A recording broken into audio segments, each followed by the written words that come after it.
Agora com esse cenário macro ali pintado, vamos falar um pouco de Ibovespa. Como esse cenário ele pode influenciar? Você comentou um pouquinho, mas olhando agora para o curto prazo, você pode falar para a gente como ele pode chegar a influenciar o Ibovespa, que vem sofrendo bastante esses últimos tempos? Olha, a gente já começou a ver isso de certo modo, a Bolsa sofrendo, bateu 130 mil, superou esse patamar no final do ano passado e voltou tudo. Esse ano tem sido muito ruim e o Bovespa mente, ele não conta toda a verdade. Se a gente observar a Bolsa brasileira como um todo, está bem pior do que o Ibovespa, porque o Ibovespa tem pesos pesados que acabaram compensando ali o desempenho do índice, que também está mal neste ano. Então o que acontece? Se você tem perspectiva de juros mais altos, justamente para ancorar essa expectativa desancorada, você necessariamente traz a valor presente os fluxos de caixa das empresas a uma taxa de juros maior e, consequentemente, elas valem menos no presente. É isso que o mercado está fazendo a conta agora. Então você tem esses dois vetores. Adicionalmente, se você tem um juros mais alto que você imaginaria que tivesse no final do ano, o serviço da dívida relativamente ao que você esperava também é maior. Também prejudica o bottom line das empresas. Também é um vetor que machuca lucro corporativo e, consequentemente, machuca preço de ação. Então a gente tem observado já alguns desdobramentos disso.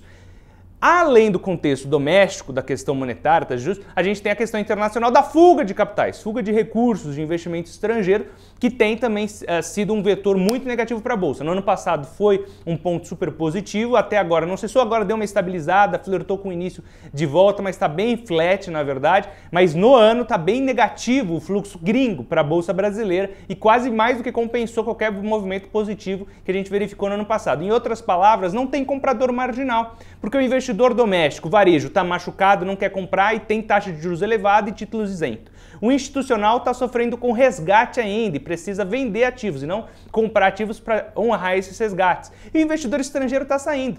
Cria-se uma dinâmica perversa sobre os preços dos ativos que é muito difícil ser debelado. E no curto prazo não tem muito jeito mesmo, vai ser um curto prazo difícil. Isso não significa que em um segundo momento a gente não possa convergir para um patamar mais saudável de preço. O que eu quero dizer com patamar mais saudável? Que o valuation, que hoje está descontado, não feche pelo menos para um patamar de média histórica. Isso não significa isso.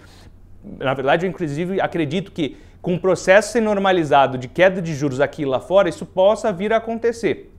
Mas não é o cenário de curto prazo. No curto prazo a gente vai continuar sofrendo um pouquinho justamente por esse cenário conturbado, por mais que a atividade econômica tenha surpreendido.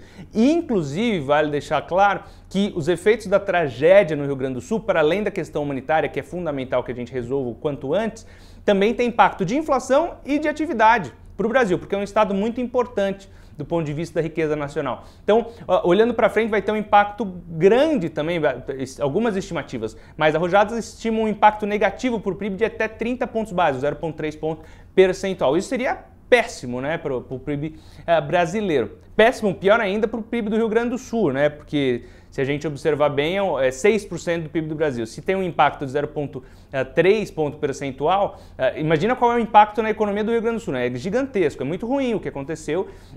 E, claro, destaque sempre, principalmente, para a questão humanitária, das pessoas que perderam casas, cidades que foram destruídas e pessoas que perderam a vida, principalmente. Né? Então, assim, é uma situação muito delicada que a gente passou, uma sequência de choques, né, que acabaram prejudicando adicionalmente.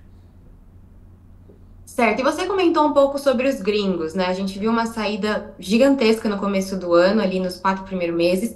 Agora, esse mês, o saldo do fluxo está no positivo, mas ainda as saídas continuam. E elas devem continuar mesmo? Não é um cenário de reversão que agora eles vão começar a entrar? Eu não vejo muito como um cenário de reversão ainda no radar. Precisa que mais coisas aconteçam, em especial lá fora. A gente precisa de alguns sinais importantes lá fora. Essa semana, por exemplo, tem PCE. Se tiver um PCE abaixo do esperado, já é um cenário em que você tem possibilidade de queda de juros nos Estados Unidos. Até que a gente veja com maior clareza a queda de juros nos Estados Unidos, hoje o cenário base é 2 cortes, setembro e dezembro, 25 pontos base em cada. Até que isso não se materialize ou que a gente consiga ver isso como mais plausível, a gente vai ter dificuldade para atrair de volta esses investidores que estão saindo. Por mais que agora tenha tido uma estabilidade, é porque no ano eles já saíram bastante. Então é natural que não tinha mais ninguém. Então agora é natural que haja uma estabilidade, uma leve alta, ainda muito tímida frente ao total de resgates do ano.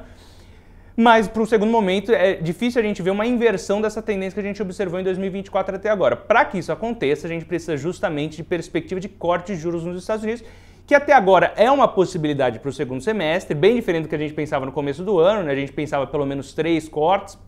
agora já está 2. Aqui na Empírico a gente pensava 3, o mercado chegou a pensar 7. Em um ano que tem 8 reuniões, seria muita coisa, a gente nunca acreditou nisso, mas 3 a gente acreditava. Essa projeção já foi revisada justamente por conta da atividade econômica americana que vem continuando a surpreender. Não estou falando que a gente precisa necessariamente de uma recessão grave nos Estados Unidos, mas a gente precisa que essa economia normalize para que haja novamente perspectiva de corte de juros nos Estados Unidos e daí sim uma reviravolta, uma reversão nessa dinâmica como você mencionou.